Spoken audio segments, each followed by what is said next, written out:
कर रही है तू?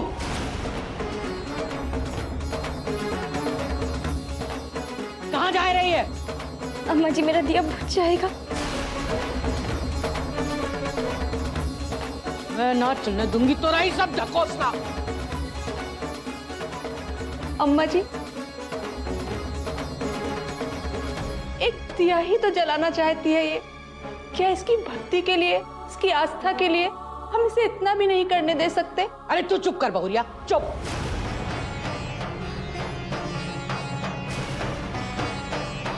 अम्मा जी इसका हाथ जल रहा है। अरे तो चलने दे उसका हाथ। मैं आपके सामने हाथ जोड़ती हूँ, जलाने दीजिए इसे दीपक।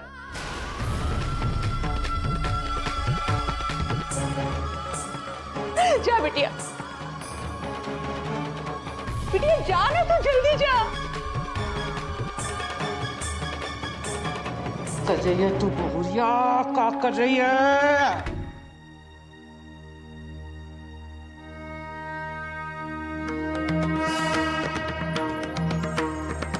कृष्णाय गोविन्दाय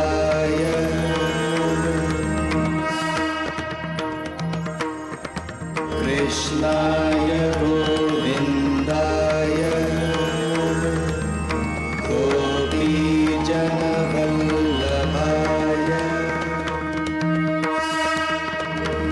कृष्णाय गोविन्दाय गोपीजनवल्लभाय।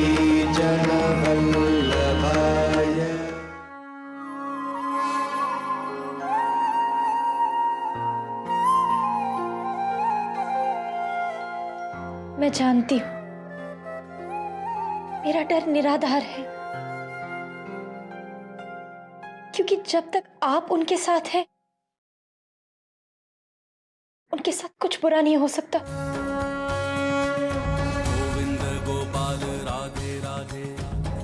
मुझे मेरे भाग्य पर भरोसा हो या ना हो, आप पर मुझे पूरा भरोसा है। मुझे उन्हें दी हुई कसम तोड़नी पड़ी कान्हा, लेकिन आप मेरी आस्था को टूटने मत देना। उन्हें हमेशा हर दुख दर्द, हर बुरी नजर से बचा के रखना। गोविंद गोपाल राधे राधे, गोविंद गोपाल राधे राधे, गोविंद गोपाल राधे राधे, गोविंद गोपाल राधे राधे।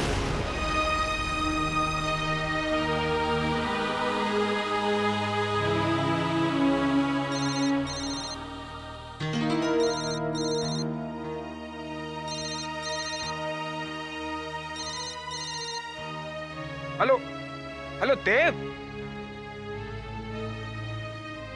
हाँ भैया। देव देव, ये क्या बचपना है? तू इस तरह बिना किसी को कुछ बताए वृंदावन तक चला गया। हम तुझसे जितनी जिम्मेदारी की उम्मीद कर रहे हैं, तू उतना ही गैर जिम्मेदार होता जा रहा है।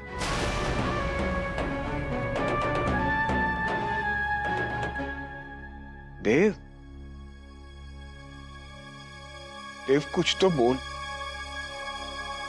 इस तरह चुप रह के मेरी जान ही ले लेगा। मैं सुन रहा हूं भैया। तू जानता है यहां घर में सब लोग कितने परेशान हैं। तेरी खातिर मुझे सबसे एक के बाद एक झूठ बोलने पड़ रहे हैं कि तू ठीक है, मुझे पता है कि तू कहां है, पर खुद अंदर ही अंदर इस डर से लड़ रहा हूं कि कहीं तुझे कुछ हो ना गया हो। देव, तू जानता है ना तो इस घर के लिए क्या है। तू पुरोहित परिवार का मुखिया है, इस अपाहिज भाई का सहारा है तू। देव, और मत तड़पा। तू जहां कहीं भी है घर लौटा देव। हाँ भैया, मैं वापस लौट के आ रहा हूं। मैं उस राह पर निकल गया था जो मेरे मंजिल की तरफ नहीं जाती है। मैं वापस अपने घर आ रहा हूं।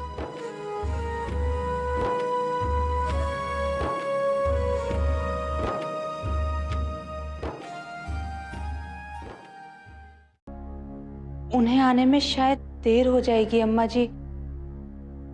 मैं आपका भोजन परोस दूं? जहर दे दे वो को। का जरूरत थी तो को बीच में पड़ने की? काहे मोको दिया बुझाने से रोका? अजी बेवकूफ, इसका काम मतलब है पता भी है तो को?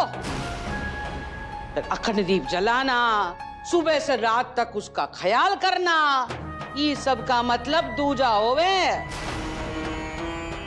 देख लेना, मोरी बात गांठ बांध ले।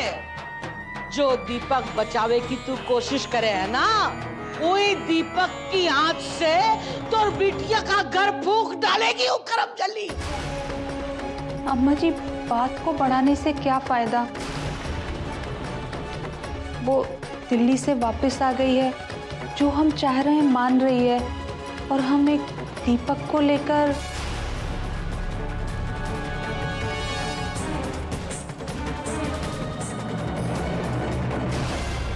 अरे लल्ला, बड़ी देर कर दी तूने। क्या हुआ जी? आप कुछ परेशान से लग रहे हैं। आपको पता है दामाद बाबू आए थे? अम्मा, आपने भी नहीं बताया? अरे तू तब गया था तो अब आयो है? आपको पता है किस कारण आए थे यहाँ? वो यहाँ केवल ये ज्ञात करने आए थे कि राधिका वहां से आहत होकर तो नहीं लौटी। इतनी दूर से गाड़ी चलाकर केवल इस कारण आए। कितना ध्यान है उन्हें हमारे परिवार का, और यहां आते उनके सामने लज्जित होना पड़ा। क्या हुआ जी? कुछ भक्तजनों ने राधिका के सिंदूर को लेकर ऐसी ऊंची बात कर दी कि, और दामाद बाबू तब वहीं खड़े थे।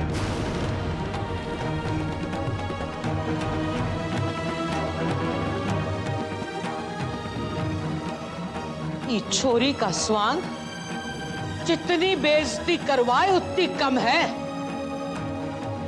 ये पूरे गांव में मखौल बन के रख दिया है हमरा।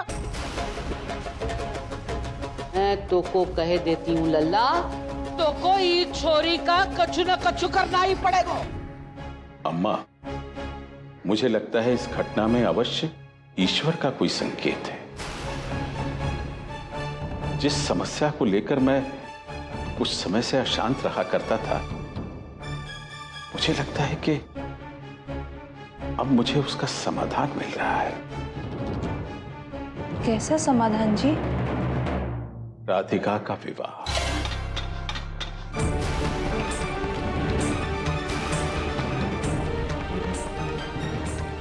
अरे अरे बेटा, क्या हुआ? संभाल नहीं पाई क्या?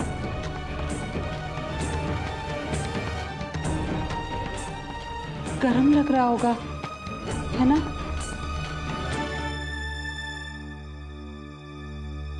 अरे बेटा, ये उंगली कैसे जल गई?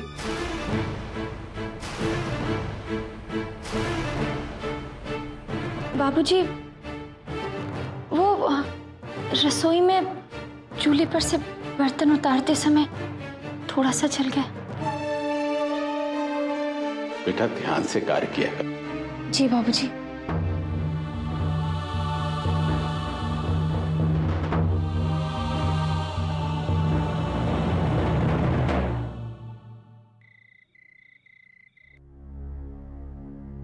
विवेक नहीं आया ना देव? दादी माँ, देव बस आने ही वाला है। अभी अभी उसने फोन किया था मुझे। वो जानता है कि घर में हम सब लोग कितने परेशान हैं। अरे तो फोन क्यों कर रहा है? आ क्यों नहीं जाता? मैं आ गया दादी माँ।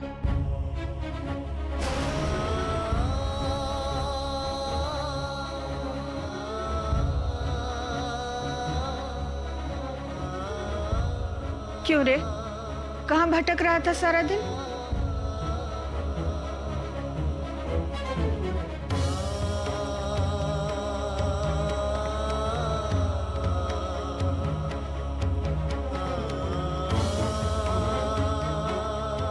बस दादी माँ भटक ही रहा था। क्यों? काम नहीं हुआ? तो इसमें दिल छोटा करने वाली कौन सी बात है? ये अपना तो काम है, कर्म करो। सफलता असफलता ये सब भगवान के ऊपर छोड़ देना चाहिए, है ना? थक गया होगा, जाके फ्रेश हो ले।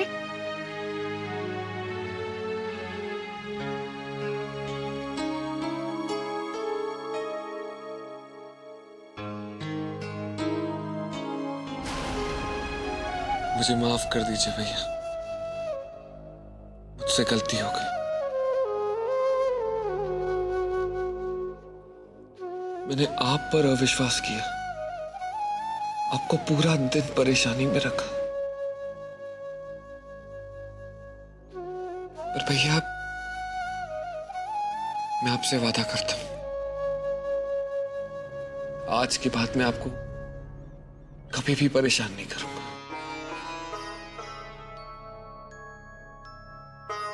मेरे लिए इतना काफी है कि तू सही सलामत घर वापस आ गया। देख क्या हालत बना रखी तूने अपनी। जा, चाहे तो कुछ देर आराम कर लेना।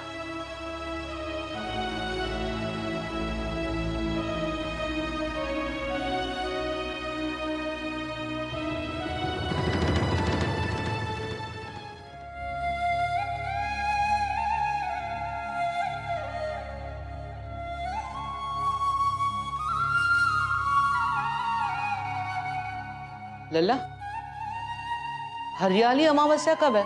क्यों? वो दुबे जी है ना जो रिश्ते बिठाते हैं, हाँ हाँ, वो कह कर गए हैं कि हरियाली अमावस्या को लौटेंगे। उसी दिन राधिका के रिश्ते की बात कर लेंगे।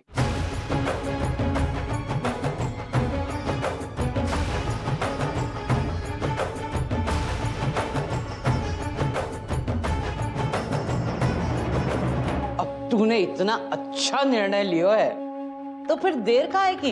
हाँ माँ बिल्कुल उचित कह रही है। दिन भी शुभ है। उस दिन विवाहित स्त्रियां दीप की पूजा करती हैं। राधिका के विवाह के लिए उस दिन बात करना बहुत ही उचित रहेगा।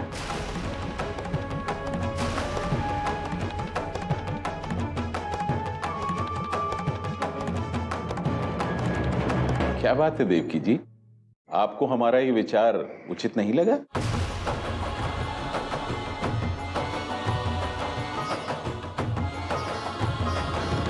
नहीं जी, ऐसी तो कोई बात नहीं है, जैसा आप लोग उचित समझें।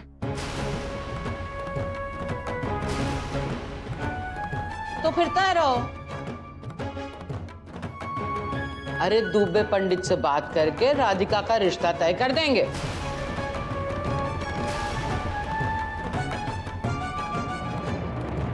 ठीक है अम्मा, वैसे ही होगा जैसा आप कह रही हैं।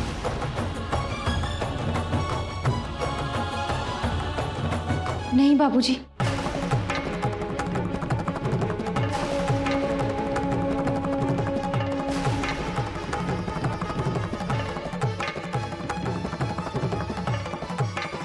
ये क्या कह रही हो बेटा? मुझे अभी विवाह नहीं करना।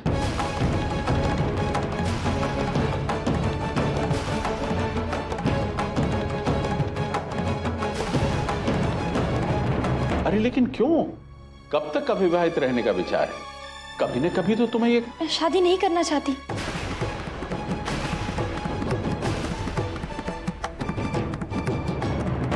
अरे लेकिन क्यों?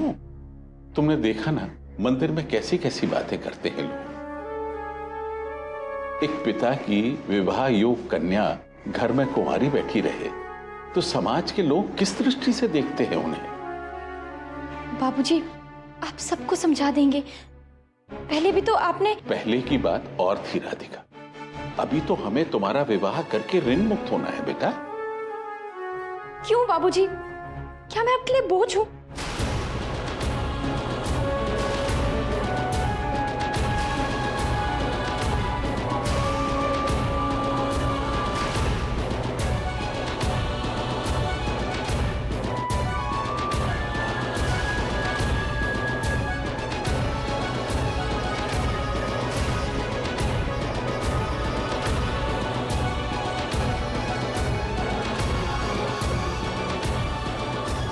बाबूजी,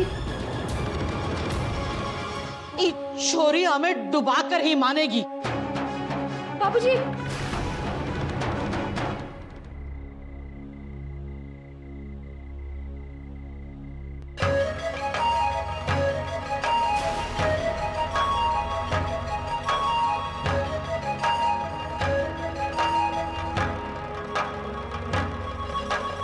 बाबूजी,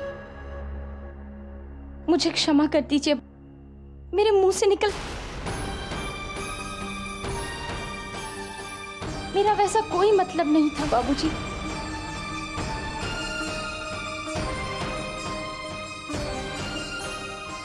समझने की कोशिश कीजिए, मैं विवाह नहीं करना चाहती। परंतु क्यों? मुझे तुम्हारे मना करने का कोई वैध कारण सुनना है और मैं कुछ नहीं सुनना चाहता। क्योंकि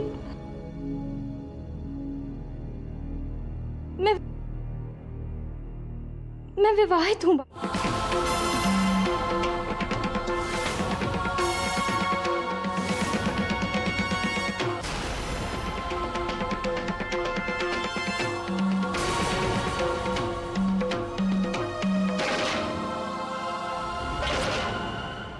यही सोचकर मैं अब तक चुप था कि तुमने अपनी मांग में कान्हा के नाम का सिंदूर धारण किया है और तुम स्वयं को उनकी ब्याहता मानती हो। परंतु जब तुमने स्वयं ही उस सिंदूर को हटा लिया है तो इस तर्क का कोई अर्थ नहीं रह जाता। लोग जिस तरह की बातें कर रहे हैं उन्हें सुन सुनकर मैं इसी निष्कर्ष पर पहुंचा हूं कि तुम्हारा ब्याह हो जाना ही उचित है।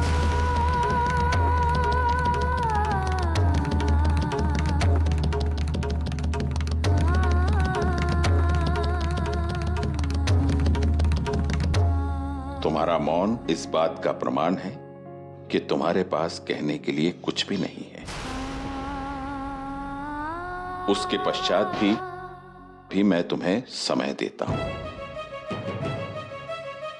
या तो तुम मुझे अपने विवाह न करने का उचित कारण बताओ अथवा विवाह की स्वीकृति दो।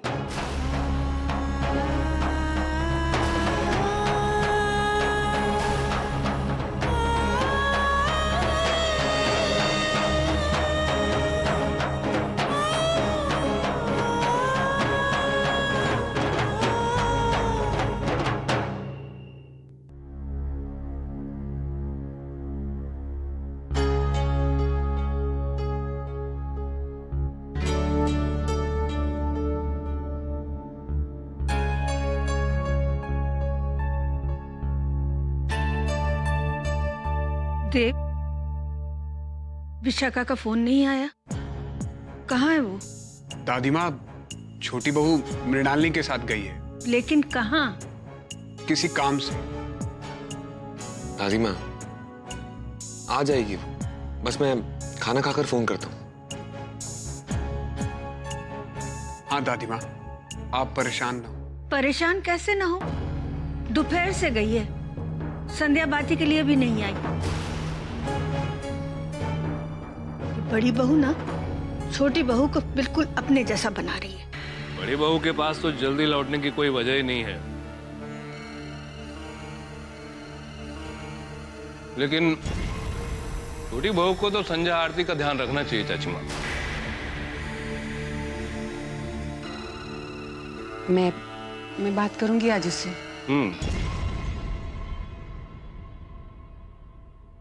देव बाबू, मटका जमीन देखने गए थे, उसका क्या हुआ? अभी कुछ तय नहीं हुआ। लेकिन तुम तो एक कह के लौटे थे कि जमीन पसंद आ गई है।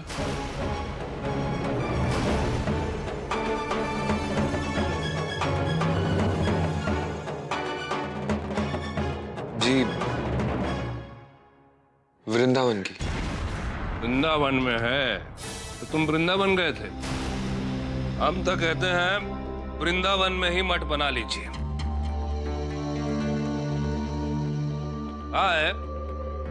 वहां आपका ससुराल है, छोटी बहू को साथ लेते जाइएगा।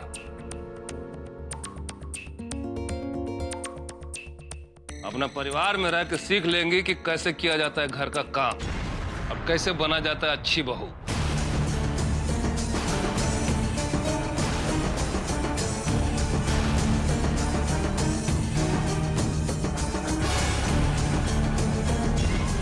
लो,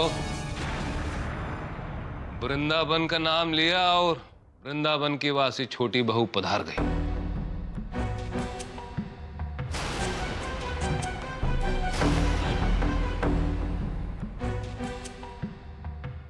छोटी बहू, मृणालिनी कहाँ है? जी, उन्हें कुछ काम था, वो थोड़ी देर में आएंगी। अच्छा जाओ, जाकर हाथ मुंह धोकर खाना खाने आ जाओ। जी, खाना तो हमने खा लिया है।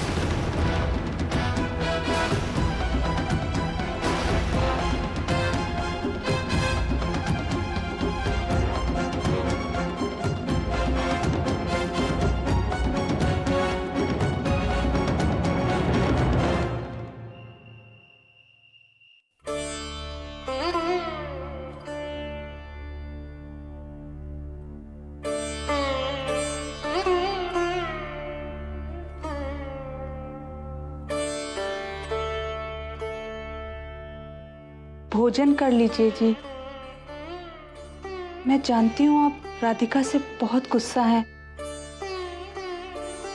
पर यूं अन्य देवता पर क्रोधित मत होइए। मैं क्रोधित नहीं हूं देवकी जी, मैं आहत हूं। आप जानती हैं मैंने सदैव राधिका का कितना ध्यान रखा है। कोई कुछ भी कहे लेकिन मैंने उस पर सदा विश्वास किया है। तो उसे भी तो समझना चाहिए ना कि मैं जो निर्णय ले रहा हूं वो क्यों ले रहा हूं।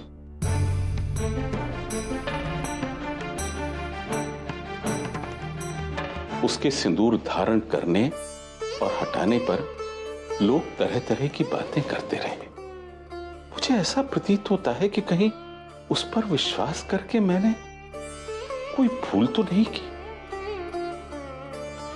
उसने स्वयं ही अपनी मांग से सिंदूर हटाने का निर्णय लिया।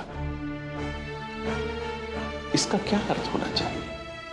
यही ना कि वो संसार की ओर लौटने के लिए इच्छुक है। तो फिर विवाह के लिए मना क्यों कर रही है? वो इसलिए जी कि क्योंकि राधिका। इसलिए क्या देवकी जी?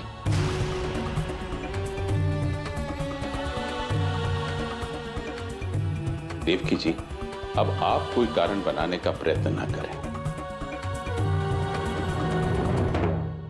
आज राधिका ने पहली बार मुझे दुख पहुंचाया है। जब तक वो विवाह न करने का कोई उचित कारण मुझे नहीं बता देती, तब तक ना तो मैं उससे बात करूंगा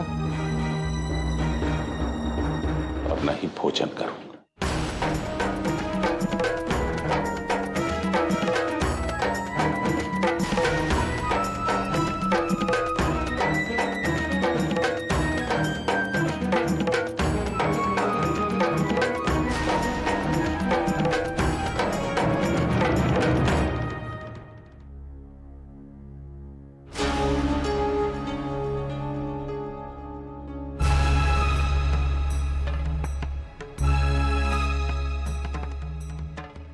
कुछ चाहिए था माँ?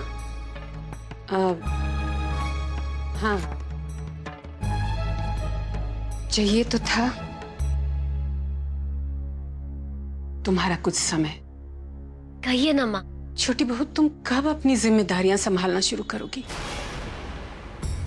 जिस दिन से तुम इस घर में आई हो, उस दिन से हम तुम्हारी हर छोटी छोटी गलती माफ करते रहे, हर तरह से तुम्हारी मदद करते रहे, भी तुम्हारा ये हाल।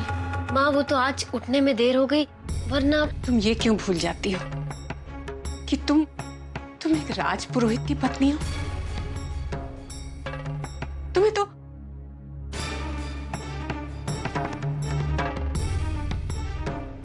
तुम्हें तो देव का सहारा बनना है। जब एक पत्नी घर की जिम्मेदारियां अच्छे से संभालने लगे तो ही पति बाहर की जिम्मेदारियां संभाल पाता है।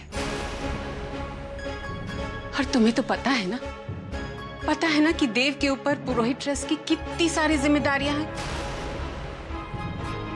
देखो छोटी बहू, तुम्हें जल्द से जल्द एक अच्छी बहू, एक पत्नी बनना सीखना पड़ेगा, क्योंकि उसके बाद तुम्हें एक अच्छी मां भी बनना है।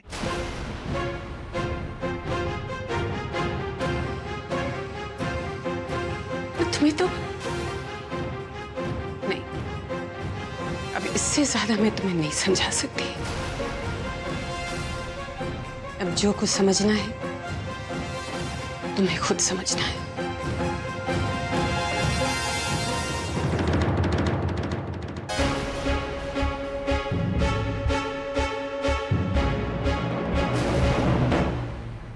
बहुरिया का खाना ना खायो लल्ला ने? मैंने पहली बार उन्हें राधिका पर इतना क्रोधित होते हुए देखा है। बहुत चोट पहुंची है उन्हें। कभी सोचा ही नहीं होगा कि राधिका भी उनकी किसी बात के लिए मना कर देगी। ये तो होना ही था। जो पिता ने वो अनाथ को पाला, प्यार दियो, दुलार दियो, अरे वही पिता के सामने मुंह पे जवाब दे रही है ये छोरी। उसकी आंखों में ना शर्म है ना जुबान पे लिहाज। हम दोनों जानते हैं अम्मा जी कि वो क्यों मना कर रही है।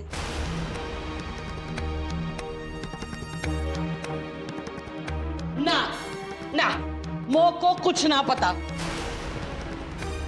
जो कारण तू सोच रही है ना, वो बात तो मेरे लिए कभी हुई ना। राधिका मोरे लिए कंवारी है और हम उसकी शादी करवा के ही रहेंगी।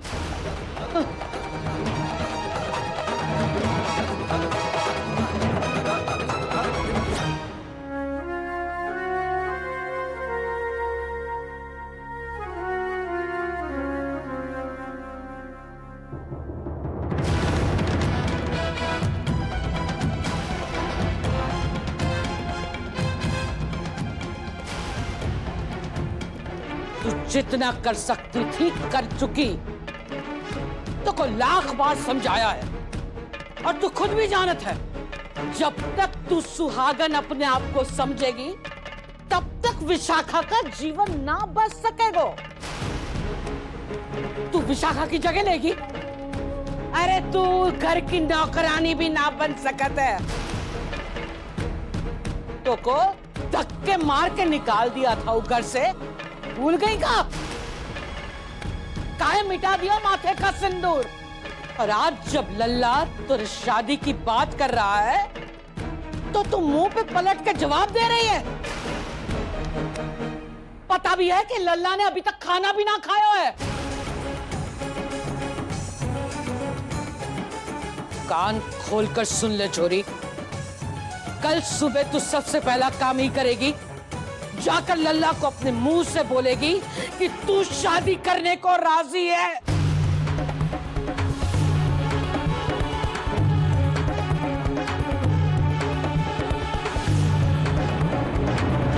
नहीं अम्मा, मैं ऐसा नहीं कह सकती।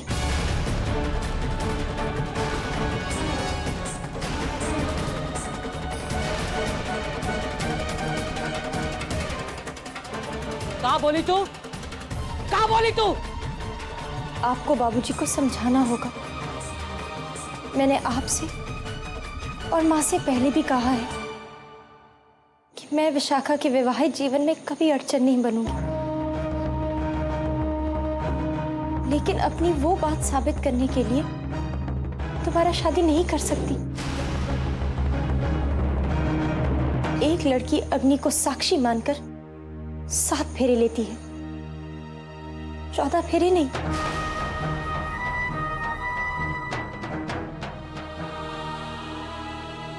मैं ब्याहता थी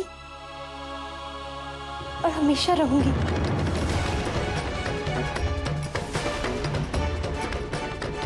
इस बार आपको बाबूजी को रोकना होगा, उन्हें समझाना होगा कि वो मेरे विवाह का विचार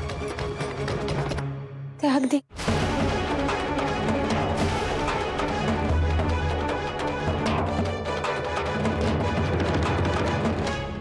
नहीं तो मुझे अपना पत्नी धर्म बचाने के लिए बाबूजी को सब सच बताना होगा।